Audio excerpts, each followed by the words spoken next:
Всем привет, это Леонид Волков, я рад вас снова видеть у себя на канале, рад, что мои последние видео набирают довольно много просмотров и что вас становится больше. Мы заметили, что по статистике 60% просмотров моих видео случаются от зрителей, которые не подписаны на канал, поэтому, пожалуйста, если вы смотрите это видео и не подписаны, подпишитесь прямо сейчас, чтобы не пропускать обновлений. Нам надо подвести итоги, промежуточные итоги противостояния Путина и НАТО, большой геополитической игры, которую Путин несколько месяцев назад начал, по-моему, сам не особо понимая, чем она закончится. Я выпустил видео около месяца назад, в котором говорил, что я не верю в то, что будет реальная война. По-моему, я оказался прав, никаких настоящих военных действий не случилось. Случилась длинная, сложная дипломатическая история, множество встреч и переговоров, которые закончились, в общем-то, ничем. Смотрите, Путин ничего не получил, ни одного конструктивного ответа на свои так называемые предложения по гарантиям безопасности не было и не могло быть. И об этом все эксперты говорили с самого начала. Путин ставил ультиматумы, состоящие из невыполнимых требований. Все, что он мог ожидать, что с ним встретятся и поговорят, и скажут в лицо: иди ты к чертовой матери. Это и случилось. Неужели это и было его целью? Да, Путину надо было решить тактическую задачу. Ему надо было отвлечь внимание всех от внутриполитической повестки, от экономической катастрофы в России, от ковидной катастрофы и от зачистки поля от политической оппозиции. Путину очень надо было, чтобы население отвлеклось от гиперинфляции и от миллиона избыточных смертей. Эти задачи он решил. А вопрос, что дальше, он явно себе и не ставил и думал: ну что-нибудь придумаем. А сейчас расклад выглядит так, что я не очень понимаю, что он дальше может придумать. И в этом смысле блеф своего достиг. Переключение медийной повестки сработало отлично.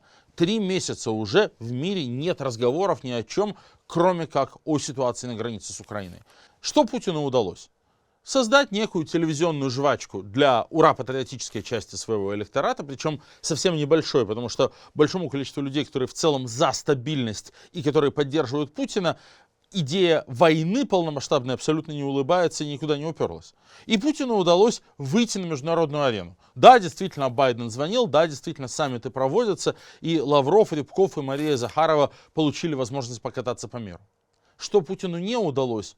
Навязать Западу свою повестку. Потому что все-таки исходный расклад был, слишком смехотворным. Вы должны нам дать гарантии. Вы. И немедленно. Сейчас. А не забалтывать это десятилетиями. И под такой вот мягкий говорок о необходимости обеспечения безопасности для всех делать то, что планируют. Вот о чем речь. Разве мы угрожаем кому-то? Российская пропаганда очень любит, когда про Путина много пишут, когда Путина считают влиятельным и важным человеком. Помните, каждый раз, когда какой-нибудь журнал Time помещает Путина на обложку и говорит, что он опять вошел в топ самых влиятельных людей в мире, российская пропаганда начинает это раздувать и повторять на все лады. Посмотрите, прекрасно угадывается президент России, да, хотя полноват вот здесь на обложке. Там написано нарисован. Владимир Путин. Да, там написано, что Владимир Путин, да. Они не совсем понимают слово «влиятельный». Например, представьте себе, летит самолет, а в кресле пилота находится обезьяна с гранатой. Она, безусловно, имеет огромное влияние. Она может этот самолет к чертовой матери угробить. К Путину относится примерно так же. Да, конечно, у него есть ядерная бомба. Да, конечно, есть большой риск, что он абсолютно съедет с катушек, развяжет кровавую баню, применит много насилия. Да, это заставляет с ним считаться. Но это не ведет ни к уважению, ни к серьезному равному разговору, ни к каким-то долгосрочным прочным договоренностям. Агрессор, он все равно должен знать, что возмездие неизбежно, что он будет уничтожен. И а мы жертвы агрессии. И мы как мученики попадем в рай. А они просто сдохнут. Риторика российского МИДа и риторика российского Минобороны тоже не прибавляют никакого уважения. Они сами говорят взаимоисключающие вещи постоянно. Нам нужны твердые письменные гарантии, которым мы, конечно же, не верим, потому что американцы их нарушат. Знаете, если вы выходите на переговоры с такой позицией, то потом смешно обижаться, что эти переговоры заканчиваются ничем. Итак, рекордное падение. И вот теперь отскок. Индекс Мосбиржи сегодня уже с открытия начал снижаться более чем на 2%, упав ниже 3300 пунктов, но затем подрос на 3 с лишним процента. Похожую динамику продемонстрировал и РТС, потерявший накануне почти 8%. На утренних торгах лидеры падения: Тинькофф, ВКонтакте, Аэрофлот, Озон, Сбербанк и АФК-система. Газпром потерял почти 5%. Было ли это то самое дно? Часть экспертов обращают внимание на уход иностранных инвесторов. Обвал московской биржи, который полностью аннулировал весь восстановительный рост индексов за весь 2021 год, случился просто на словах какого-то клерка российского МИДа о том, что переговоры зашли в тупик и никакого прогресса не удалось достичь. При том, что это и так было ясно, тем не менее эта новость напугала инвесторов, и они устроили распродажу российских активов. Просто на ожидании увеличения санкционных рисков. Замечает ли американская или там немецкая или французская экономика переговоры в Вене или в Брюсселе с Россией? Нет, им вообще плевать. А российскую экономику уже который месяц лихорадит и трясет. И на беспрецедентно высоких ценах на нефть, тем не менее, российские индексы остаются на минимумах. Всерьез есть основания полагать, что обезьяна с гранатой таки чеку выдернет и гранату куда-нибудь кинет, и тогда действительно весь этот поток санкций на Россию обрушится. Еще важное достижение, в кавычках, путинской внешней политики, это то, каким образом изменилась риторика Запада по сдерживанию Путина. Год назад еще, даже после отравления Алексея Навального, Меркель, Трамп, потом Байден не говорили ни про какие санкции в отношении России всерьез. Может быть, где-то угроза санкций рассматривалась, но ожидать, что их реально применят, было невозможно. Сейчас кошмар, реально кошмар. Дня не проходит без того, чтобы американцы или европейцы не сказали о каких-нибудь абсолютно ужасных мерах. Ужасных, я здесь не ставлю кавычек. Запрет импорта полупроводников или отключение России от СВИФТа — это реально штуки, которые могут России жутко навредить, которые могут ее отправить в каменный век, которые очень и очень губительно для российской экономики. И я, как российский гражданин и настоящий патриот, в отличие от Путина, который всю эту ситуацию создал, ни в коем случае это не приветствую и не считаю, если что это правильная тема. Боинг, да это не мы, он был нагружен сбитыми телами. Навальный, да это не мы, он сам сварил новичок у себя в квартире, а потом немцы им его намазали на самолете. Скрипали, да это не мы, а эти Петров и Баширов гей-туристы. Ну, сколько-то вот это вранье им сходило с рук, а в какой-то момент, просто перестало. Просто Запад перестал видеть ценность в том, чтобы разговаривать с этими людьми, которые врут и лицемерят, называют черное-белое. И просто случилось понижение уровня дискуссии. Ну, то есть, Запад был всегда готов к дискуссии на довольно высоком уровне. А Лавров, по поручению Путина, много лет вел дискуссию на примитивном уровне. Ну вот и в конце концов они добились только того, что дискуссия сюда спустилась. Что им стали говорить: ладно, мы просто у вас заберем все бабло, если вы по-другому не понимаете, идиоты. Любая новая агрессия, как мы неоднократно подчеркивали, будет иметь высокую цену. Мы готовы к серьезному диалогу с Россией, потому что дипломатия — единственный действенный способ разрядить нынешнюю крайне опасную ситуацию. И вот тут стало ясно, что идиоты реально не понимали. И что у идиотов реально не было никакого плана «Б» и не было никакого запасного сценария. Вот они добились того, что с ними разговаривают на понятном языке. А дальше-то что? А дальше ничего.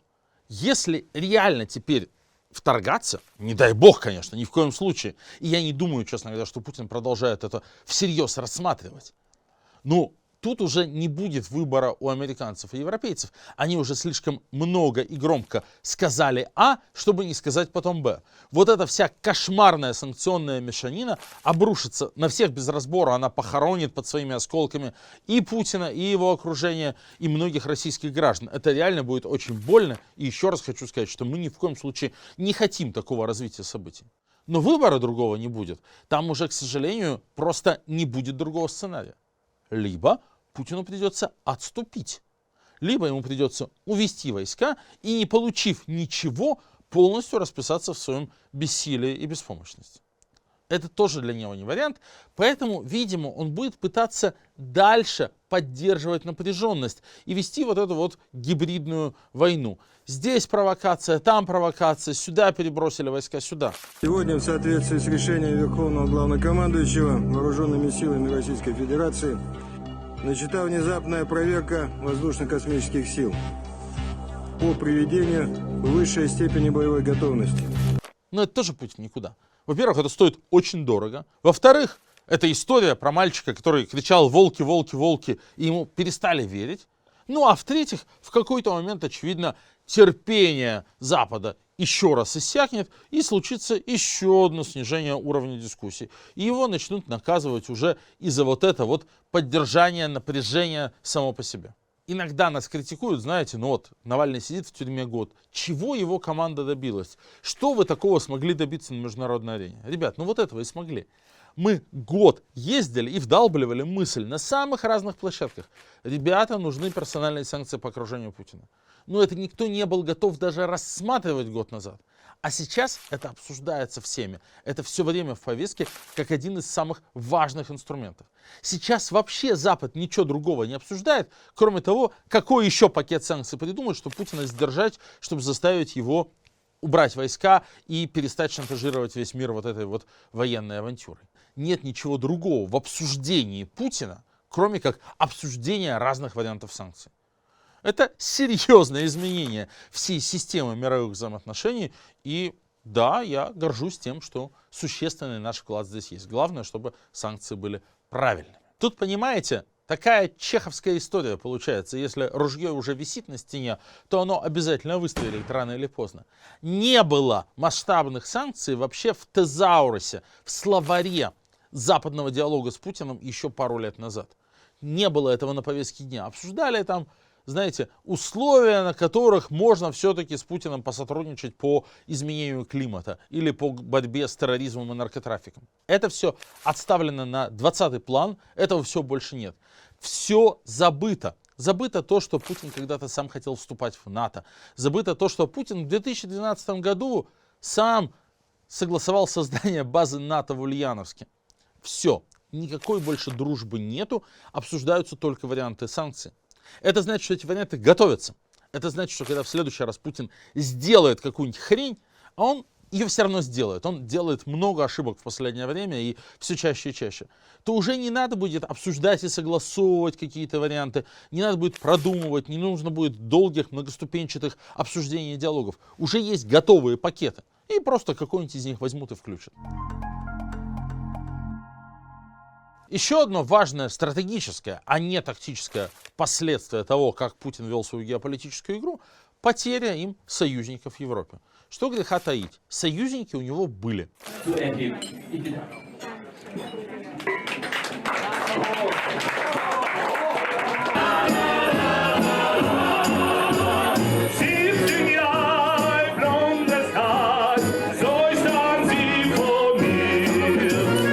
Путем коррупции, путем хитрых схем Путин, в общем-то, навербовал себе существенную армию сторонников или, по крайней мере, тех, кто всегда выступал за диалог с Путиным по разным вопросам. Немцы, крупный бизнес которых много инвестировал в российскую экономику, всегда были среди тех, кто хотел с Путиным выстраивать мосты. Итальянцы, австрийцы, финны. Все они, каждый по своим причинам, отвернулись. Французы были большими друзьями Путина, но после военной авантюры Пригожина сначала в ЦАР, а потом в Мали отношения резко ухудшились. Немцы были большими друзьями Путина, но после того, как Лавров публично обвинил их в том, что они сами отравили Навального и фальсифицировали анализы, к сожалению, такое оскорбление переварить было невозможно. И вот уже новый министр иностранных дел Германии, Анна-Лена Бербок, приезжает в Москву и окатывает Лаврова просто холодным душем. Ни одного приятного слова ему не говорит ни на встрече, ни на последующей пресс-конференции. Сменилось политическое поколение у итальянцев, и Берлускони, и Сальвини, которые были дружочками Путина, были сметены с политической карты. Ушел в отставку после коррупционного скандала австрийский канцлер Курц, который был важным проводником путинских интересов в Европе. Финляндия, которая десятилетиями поддерживала нейтральный статус после открытых угроз путинских полезных идиотов, что мы хотим тут восстанавливать Российскую империю, значит, с Польшей и Финляндией, стала говорить о том, что может для себя рассмотреть вступление в НАТО вместе со Швецией. Полная внешнеполитическая катастрофа. Всех друзей растерял и никого не приобрел. Вот такая у нас ситуация. Что ж, подведем некоторые итоги. Друзей стало сильно меньше у Путина. Санкционные ружья готовы и заряжены. И при следующей эскалации выстрелят мгновенно. Их не надо будет снаряжать. Тактические цели достигнуты в том плане, что да, 3 месяца было что порассказывать российскому телезрителю про геополитическое величие. Стратегические цели не достигнуты. НАТО, американцы, европейцы не прогнулись ни по одному пункту путинских ультиматумов. Что делать дальше, совершенно непонятно. Наступать и начинать войну Путин не будет. Отступать тоже, признать поражение он не может. Будет стараться поддерживать динамическое равновесие, но это само по себе создает огромное количество рисков. К сожалению, эскалация имеет логику саморазвития, имеет логику самосбывающегося прогноза. Когда ты много-много говоришь о том, что атмосфера накалена и провокации могут случиться, они и правда могут случиться. На каких-нибудь учениях какой-нибудь батальон заблудится, зайдет не туда. Никто ж не поверит. С одной стороны начнется стрельба, с другой начнется стрельба. Слово за слово, и вот мы имеем военный конфликт. И все эти санкционные механизмы, про которые речь идет и которые уже готовы, будут пущены в ход. Вопрос про санкции. Дело в том, что они коснулись представителей крупного бизнеса, таких как там и Юрий Ковальчук, и Геннадий Тимченко, и братья Ротенберги. Многих из них связывают с вами, говорят, что все эти люди входят в ваш ближний круг, и они обязаны своим богатством, в общем, знакомству с вами. Теперь получается, что и, в общем, и санкции в отношении этих людей, они тоже, в общем, обязаны в известном смысле знакомству с вами. Как вам кажется, вот нет такого ощущения, что вот главный объект санкций – это вы? Ну, наверное, такая попытка предпринимается сделать меня главным объектом санкций. Но что касается этих людей, да, это мои хорошие знакомые, друзья. Они... И отвечать за это будет только один человек – Владимир Владимирович Путин. Он создал сейчас, искусственно создал, решая свои тактические задачи, очень взрывоопасную обстановку. Обстановку, в которой любая искра может привести к катастрофе. Что станет этой искрой, где она проскочит, как она проскочит, предсказать совершенно невозможно. Но вероятность катастрофы высока. Вероятность полномасштабной военной эскалации высока не потому, что Путин ее хочет, он-то продолжает блефовать, а потому что он легко может потерять контроль над ситуацией. И в этом сейчас главная опасность. Что мы с вами можем сделать для того, чтобы снизить риски эскалации? Честно говоря, мало. И это ситуация, которая ужасно тревожит и бесит, потому что ты сидишь на все это, смотришь, думаешь, вот летит обезьяна с гранатой, вот она ей размахивает, вот в любой момент может искра проскочить и граната взорвется, и обезьяна думает, что контролирует ситуацию, на самом деле она нифига не контролирует. И это страшно и неприятно. Быть пассажиром этого самолета крайне неприятно. На что есть некая надежда? Давайте честно скажем, на стюардесс и на второго пилота. Не все в этом экипаже хотят, чтобы граната была взорвана. И далеко не все даже путинские генералы и советники, особенно те, которые держат активы за рубежом, хотят, чтобы на самом деле случилась война и санкционные риски нарисовались. Я полагаю, что хорошая новость в том, что развитие всей этой ситуации повышает вероятность того, что кто-то из путинского окружения в какой-то момент наестся этим досыта, подойдет к нему, похлопает по плечу и скажет: Владимир Владимирович, хватит, ну просто хватит. Ты нас загнал в какую-то задницу, из которой выхода нет. Уходи. Вот смотри, как уважаемый Елбасы Назарбаев. Давай как бы на почетную пенсию. А мы уже будем как-то это разрулить. Потому что с тобой Запад больше не готов разговаривать. С тобой уровень диалога понизился. А мы начнем с нуля и начнем с более высокого уровня нормального разговора. Вероятность такого дворцового переворота невысока. но по мере того, как вот это динамическое напряжение будет расти, она будет увеличиваться. И это, наверное, единственная хорошая новость, которую я вижу в том, что происходит. К сожалению, вероятность того, что искра проскочит, прежде чем в путинском окружении нарастет критическая масса недовольных, она повыше. И это будет очень плохая история для всех нас. Здесь может помочь только решительная реакция Запада, решительная и превентивная. До них должно дойти, наконец, черт возьми, и мы делаем все возможное, чтобы дошло, что они должны не только грозиться санкциями в ответ на новую войну, но и вводить аккуратные санкции против путинского окружения уже в ответ на сам шантаж как преступление. Про это я уже говорил в одном из прошлых видео. Если дойдет, то это немножко снизит напряженность. Будем дальше следить за событиями, будем разбираться, будем их анализировать беспристрастно, честно, чтобы понимать, что с этим делать. Не забудьте подписаться на мой канал, ставьте лайки, делитесь этим видео. До новых встреч. Пока.